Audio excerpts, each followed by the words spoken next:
The Free Speech Union is one of the most important organisations in the country. And the man behind it, Toby Young, is one of Britain's most brilliant minds. I am proud to be a member of a group that was set up to fight the causes of so many ordinary Brits who have found their lives turned upside down after being cancelled by the woke mob, often for holding views that the majority of the population actually agree with. But the key point about the FSU is that it doesn't matter what you think or how controversial your opinion is. As long as what you're saying or doing is legal, they will defend you. They take no position on the moral arguments themselves other than your right in a democratic society to think whatever you please and express those thoughts without facing career or financial ruin. It should actually, when you think about it, be the least controversial organisation in the country.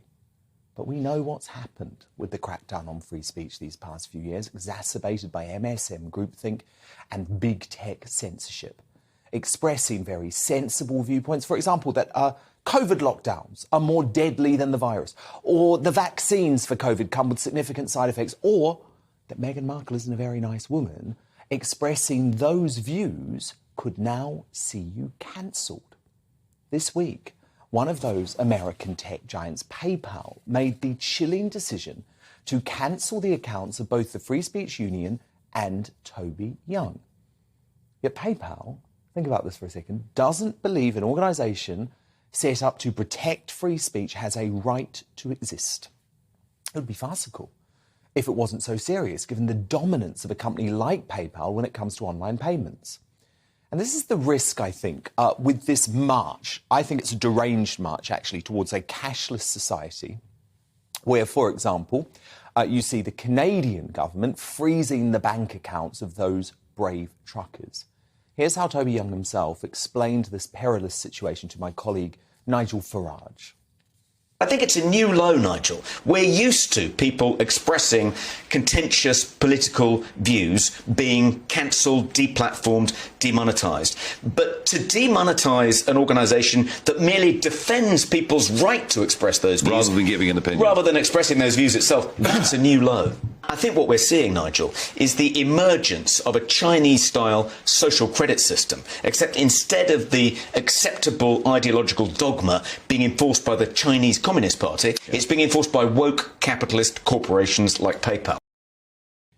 And it turns out it's not just the Free Speech Union who PayPal has cancelled. They did the same to Us for Them, the brilliant lobby group who did God's work speaking up for voiceless school children whose lives were shattered by unnecessary COVID lockdown. So this is what their founder, Kingsley, told the brilliant Mark Dolan about PayPal's terrifying decision.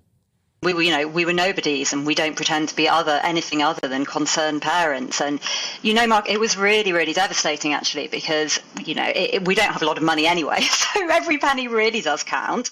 And, I would hope we can get over that. I would hope our supporters can stick with us. But you just think, really this now? And I will freely accept we may have offended people with that stance, but it was a valid position to take. And in a liberal democracy, we have to allow dissenting views into the public space. We have to. Campaign to boycott PayPal is gathering steam. But sadly, I don't think they give a damn. They're too big to care, too big to be held accountable.